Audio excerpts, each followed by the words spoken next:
serial, director y mentor en múltiples startups tecnológicas. Ha fundado más de 30 empresas digitales y completado 3 exits junto a sus socios. Es presidente de IGEO con operaciones en 15 países y Premio Nacional de Innovación a Boni a la trayectoria 2016.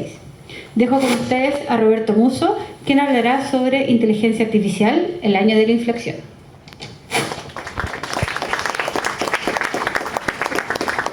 Qué honor ser presentado así. Oye, y mucho gusto estar aquí. Qué bonita está la sala llena. Yo les voy a hablar, no de emprendimiento, porque ustedes ya me han visto harto hablando de emprendimiento, sino que les voy a hablar de inteligencia artificial. 70 y 50% de los proyectos tienen inteligencia artificial. Entonces, vamos a hablarle a aquellos que no tienen en conjunto.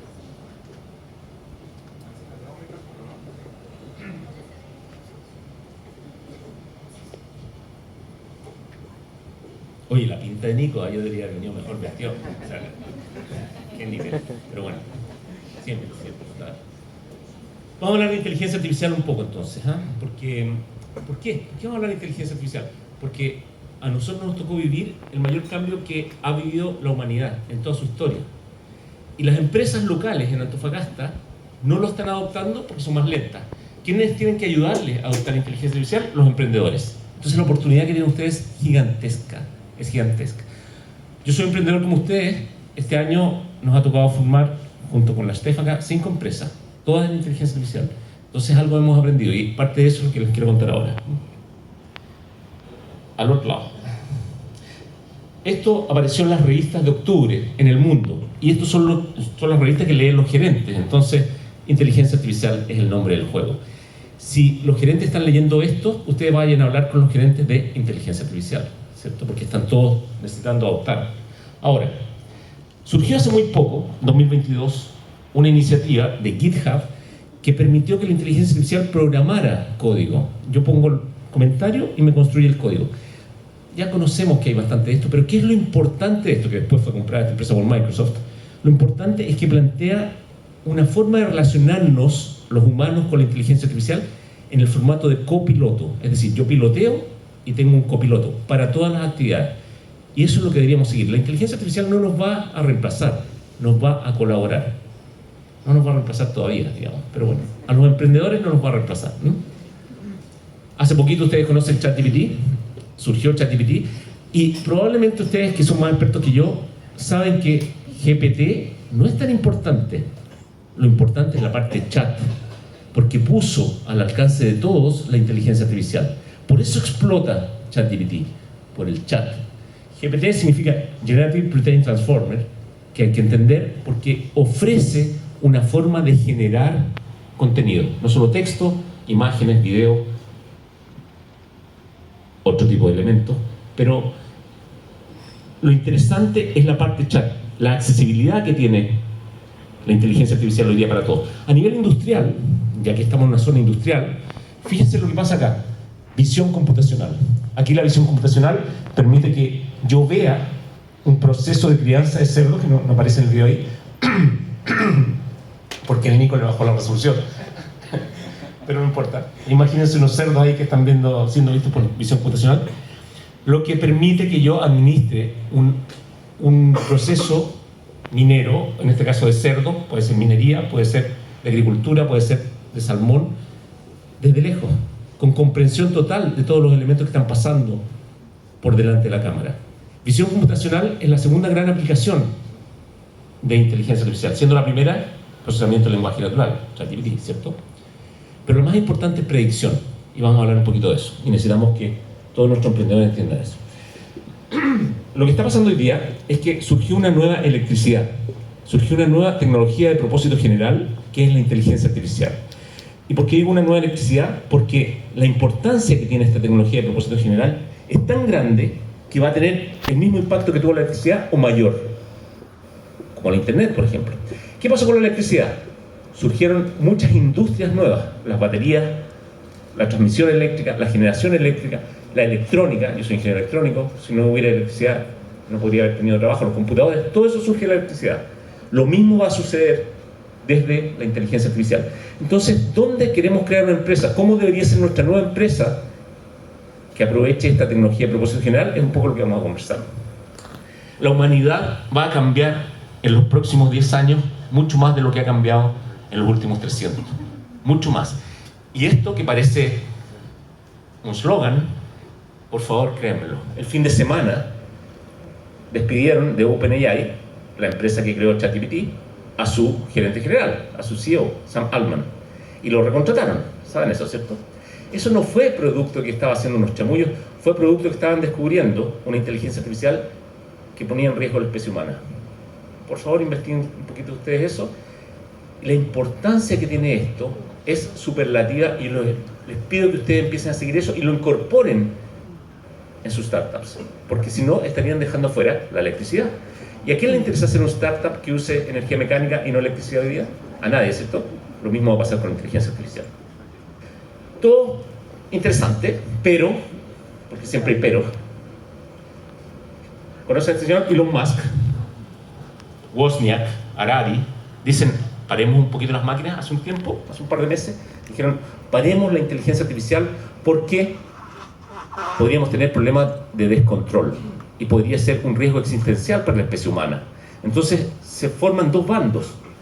El bando que cree en la inteligencia artificial, donde estoy yo, el riesgo que no cree en la inteligencia artificial, donde está la Steph. No sé dónde está la Steph, pero por ahí está. Veníamos discutiendo en el avión. Pero nos pusimos de acuerdo. El problema, y me voy a saltar esta lámina porque es muy densa, el problema que tiene la inteligencia artificial para nosotros acá en Antofagasta, es que no es que va a extinguir a lo humano, no es que tiene muchos sesgos, es que provoca desigualdad. La inteligencia artificial provoca inequidad, aún más de la que tenemos en Chile. Provoca desigualdad. ¿Por qué? Porque imagínense ustedes un mundo donde algunos tienen electricidad y otros no tienen. Desigualdad. La inteligencia artificial es igual, pero es más compleja porque comprender la inteligencia artificial es más difícil que usar la electricidad. Provoca desigualdad. Entonces necesitamos que todos tengan inteligencia artificial. Y nosotros estamos trabajando también en eso y estamos apoyando, como ustedes pudieron haber visto, a nuestros startups para que incorporen inteligencia artificial como base estratégica y tecnológica. Y necesitamos que ustedes empiecen a pensar en eso. ¿Pero qué es inteligencia artificial? Y acá, que me invitaron a contarles un poco de eso, parte de mi objetivo es que todos ustedes se vayan expertos en inteligencia artificial. Pero de verdad, porque yo también tuve startups y dije, mi startup tiene inteligencia artificial, pero era puro chamullo, para que me dieran los fondos, ¿cierto? No nos chamullemos entre nosotros, ¿cierto? Bueno, ahora todos vamos a tener inteligencia artificial de verdad en nuestros startups. ¿Qué es inteligencia artificial? Es esto. Nada. La inteligencia artificial no significa nada. Es una palabra de marketing inventada hace 80 años. Pero al interior de ese concepto hay un concepto más interesante que se llama aprendizaje máquina, machine learning, que es la capacidad de las máquinas de aprender de los datos que ven. Puede ser más entretenido. Pero al interior hay un concepto mucho más interesante que se llama aprendizaje profundo. Y ahí es donde se produce la magia cuando lo mezclo con los datos. ¿Qué es aprendizaje profundo? Y eso es lo que me interesa dejarle a ustedes, porque ahí es donde está la magia. Esta era una neurona que me destruyó Nico, pero no importa. Pero Nico, no me destruyáis las presentaciones. Esta neurona es una única neurona artificial. Y lo que hace esta neurona es que recibe datos en la entrada y es capaz de entender la relación entre estos datos para predecir una salida. Predice, comprende cuáles son las relaciones entre los datos de entrada. Y eso es muy, muy sofisticado, porque si yo les digo a ustedes, mira, en este momento hay 22 grados, y en esta hora hay tanta presión, y estamos en esta época del año, y somos en esta sala 60, ¿qué temperatura va a haber en 30 minutos más? Ustedes no pueden determinarlo, porque no pueden establecer las relaciones entre todas esas variables. La inteligencia artificial sí puede hacerlo. Es capaz de aprender de los datos sus relaciones. Si yo combino estas neuronitas, tal como les acabo de explicar, y una salida la uso de entrada para otra neurona, y así sucesivamente, y como no soy desordenado, igual que usted, yo soy desordenado, pero ustedes no, organizamos las neuronas en capas. Esta va a ser la capa de entrada que recibe unos datos, ¿cierto? Y analiza estas variables. Esta va a ser la capa de salida que va a decir si esos datos representan un perro o un gato. Pero esta va a ser una capa intermedia o profunda, una deep layer, y eso da origen al nombre de deep learning, aprendizaje profundo. Lo interesante es que esta red neuronal es capaz de comprender las relaciones entre todos los datos a los que es expuesta, relaciones muy profundas, pero realmente muy profundas, con mucha mayor capacidad de entender esas relaciones que un humano. Y como es capaz de entender esas relaciones, es capaz de predecir una variable que desconozco. Por ejemplo, el Nico me pide un crédito y digo, el Nico se viste con un traje de color especial, mide 1,80 m y tiene esta edad y vive en tal lugar. Muchas variables. ¿Me va a devolver o no el crédito? Eso es lo que hacen los bancos. Una inteligencia artificial es capaz de comprender la relación entre todos esos elementos y determinar la probabilidad de que me devuelva o no el crédito. Entonces yo le hago el crédito. Eso es la importancia de la inteligencia artificial y eso es deep learning. La base. Aquí es donde se produce la magia. Para entrenar estas redes se necesitan muchos datos. Y existen varios modelos de entrenamiento, pero vamos a revisar solo uno nosotros acá, porque ese es el que me interesa que ustedes miren en Antofagasta. Vamos a revisar el aprendizaje no supervisado, que se llama así porque es un error, debería llamarse detección de patrones, que es una de las capacidades de la inteligencia artificial. Entonces, ¿por qué yo detecto patrones? Porque en una faena minera detecto anomalías o detecto alteraciones en lo que ustedes quieran, en cualquier proceso. Detección de patrones. Soy capaz de detectar algunos patrones. Y yo les voy a mostrar algo acá. Aquí hay patrones, ¿cierto? Ustedes son capaces de seguirme. Ordenemos nosotros estos patrones. Bueno, fácil. Hay gato y perro. ¿Estamos bien o no? Pero también están adentro y afuera. Otro patrón. ¿Otro? Asomados y no asomados. ¿Otro? Felices y tristes. Pero ustedes detectaron un solo patrón. Perros y gatos, ¿cierto? Igual que yo. La inteligencia artificial es muy superior a la inteligencia humana. Muy superior.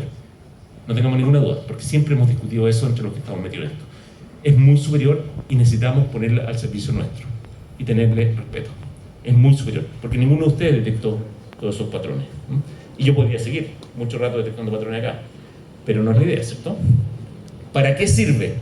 Y un poquito aquí empiezo a tratar de colaborar con sus startups. ¿Para qué nos sirve la inteligencia artificial? Bueno, sucede que nosotros, que somos humanos, una especie que evolucionó hasta lo que somos bastante incompletos, imperfectos. ¿En qué sentido? No podemos manejar bien la complejidad, lo complejo no lo podemos administrar bien, la escala, grandes números no puedo manejarlo bien, si cambia todo a mi alrededor, yo no soy capaz de adaptarme tan rápido y no somos muy creativos, aunque nos creamos creativos. Vamos a hablar un poquito de esto, para que ustedes vean cómo pueden incorporarlo a sus startups. Complejidad. Eso lo expliqué recién. Si yo conozco la velocidad del viento, la presión finalmente media que hay en el ambiente y la humedad relativa, y soy capaz de relacionar estas variables, soy capaz de decir en el futuro qué temperatura va a haber mañana, ¿cierto? Pero esto es complejo de relacionar. Y así funciona una red neuronal y es capaz de determinar la complejidad de esas relaciones y predecir algo. Escala. Un humano es capaz de hacer esto nomás, ¿cierto? Y se duerme con 4x3, 12, 24 pantallas. Nosotros, en Digeo, somos capaces de ver todas las patentes de todos los autos con una cámara de tránsito. Luego, cuando la gente se baja, detectar en un mall donde están todas las personas, 10.000 personas con un servidor. Es decir, podemos ver toda la gente en el estadio a ver si está haciendo un crimen o tirando bengalas. Si una de las personas entra a una tienda, somos capaces de hacer de ver y comprender lo que está haciendo esa persona y somos capaces de ver exactamente qué está comprando a escala, a mucha escala. Eso no es capaz de hacerlo un humano, ni todos los guardias que están ahí. En Evolution, que ustedes conocen, nosotros acabamos de incorporar para resolver el desafío de microemprendedores, que conversábamos antes con Ruth, que no son, como en este caso 70, son miles. Resolver el desafío que los microemprendedores nos imponen, y es que cada uno parte en un estado diferente, porque están operando ya, ¿cierto? Entonces, ¿cómo lo entrenamos? No es un proceso continuo. Tenemos que analizar su estado y poder recomendarle la mejor próxima práctica. Y eso se hace con inteligencia artificial. Personalizamos la recomendación en base a inteligencia artificial. Pero al mismo tiempo, como los microemprendedores que operan en la feria, por ejemplo, operan en lugares donde no pueden tener un computador abierto, no se pueden relacionar con una interfaz de usuario normal. Entonces, ¿qué hicimos? Agregamos interfaces conversacionales. Es decir, pueden hablar con Darwin, al que ustedes conocen. Y eso nos lo permite la tecnología, nos lo permite la inteligencia artificial. Como nosotros hacemos eso con Evolution, ustedes lo pueden hacer con sus startups. Necesitan hacerlo. Pero eso es la adaptación de una plataforma que ya existe para incorporar la inteligencia artificial. La siguiente pregunta debería ser, ¿cuáles van a ser las empresas nativas de inteligencia artificial? ¿Cuáles van a ser las fábricas de pilas de la electricidad, pero de la inteligencia artificial? ¿Cuáles van a ser los Uber que surgieron, o los Amazon que surgieron en la Internet, ahora en la inteligencia artificial? Esa es la pregunta grande, porque esas van a ser las grandes empresas. Entonces necesitamos que ustedes piensen eso y lo construyamos juntos. Adaptación al cambio acelerado. La tecnología cambia así, exponencialmente. ¿Por qué? Por la ley de Moore, porque hay competencia, porque hay colaboración. Así cambia. Pero las empresas, sobre todo las mineras, o las agrícolas, o las de acuicultura, no adoptan la tecnología porque tienen incentivos sugerentes para cumplir la meta de este año o de este trimestre. Y se produce este gap. Y ustedes dirán, eso es lamentable porque no somos capaces de incorporar tecnología a las grandes empresas. Sí, es lamentable para las grandes empresas, pero en este gap entran los emprendedores y son capaces de llenar esta brecha. Y esa es su misión, esa es su estrategia, completar para las grandes empresas aquello que ellos no son capaces de seguir. Entre otras cosas, existen otras oportunidades también, pero ahí hay oportunidades. Entonces necesitamos que ustedes incorporen este conocimiento muy rápido. Y creatividad, bueno, ustedes seguramente lo conocen, esto lo tuve que agregar con el surgimiento de GPT-3 o ChatGPT. El ejemplo perfecto es la jugada 37 de un partido que jugó AlphaGo, que es un software de DeepMind, cuando le ganó a Lee Sedol, el campeón del mundo 18 veces de Go. Pero la jugada 37 fue sobrehumana. Fue sobrehumana. Los analistas dicen, esta es una jugada sobrehumana. Y en la historia de 3000 años de Go, que es este juego de tablero que se rodean las piezas del contentor, nunca se había visto una jugada así. ¿Por qué surge una creatividad superior de una inteligencia artificial? Porque no tiene los límites que nosotros, humanos, tenemos a la creatividad, que son esencialmente culturales. Nosotros tenemos una caja en la que estamos metidos que es cultural, que nos impide ser más creativos que lo que somos capaces de ser. La inteligencia artificial no. Y necesitamos incorporar eso en sus startups. Por ejemplo, en el desarrollo de nuevas proteínas. No se podía hacer antes, hoy día se puede hacer. Porque se puede hacer además muy rápido. La creatividad se ejecuta muy rápido. Ustedes saben que hoy día pueden hablar con ChatGPT y les puede generar muchas imágenes rápidamente. Muy creativo y muy rápido. Por lo tanto, va a haber una inundación de imágenes. Va a haber también una inundación de creatividad. Y eso tenemos que incorporarlo en nuestras empresas, en las funciones actuales o en el núcleo de esas empresas. ¿Cómo las incorporamos? Necesitamos ser simbióticos con la inteligencia artificial. El modelo de Copilot, que yo les comenté originalmente, es decir, tengo un copiloto inteligente que me ayuda siempre, debe empezar a transformarse en una simbiosis. Eso estamos trabajando con las universidades para que entrenen a los nuevos alumnos para colaborar con la inteligencia artificial. Mis hijos están en un colegio que les dijeron, plagio no acá, no uses ChatGPT. Y yo fui a hablar con la profesora y dije, ¿por qué dañas a mi hijo? ¿Por qué le quitas la posibilidad de trabajar con una herramienta como la inteligencia artificial? Me opongo a eso y si lo vas a expulsar, yo voy a hablar contigo y con tu rector. Y cambiaron, y me invitaron a una charla de inteligencia artificial. Y eso es lo que tiene que pasar. Lo que tienen que hacer ustedes con sus empleados, ustedes mismos, con sus hijos y sus empresas. El copilotaje de la inteligencia artificial. Simbiótico. Pero hay otro pero. Y esta discusión que yo tenía con la Stephanie por mucho tiempo, donde yo defendía a ultranza la inteligencia artificial, la he tenido que ir moderando porque he aprendido que hay que tener cuidado. Hay que tener cuidado. La inteligencia artificial podría representar un riesgo y hay que administrarla con cuidado. Entonces, además de usarla, que no está en ninguna duda, deben tratar ustedes de incorporar los elementos que aseguran que el cumplimiento del propósito que ustedes le den a su inteligencia artificial esté alineado con el propósito humano. Eso es absolutamente central, porque de otra forma podríamos provocar problemas, porque es una herramienta muy poderosa. Entonces, parte de lo que nosotros queremos hacer es transferirles esto. Y dejo esto abierto, y con eso termino. ¿Qué piensan ustedes? Desatemos la conversación, sigamos trabajando en crear nuevas empresas, muchas y mejores y más valiosas empresas para Antofagasta y para Chile, basada en inteligencia artificial también. Muchas gracias.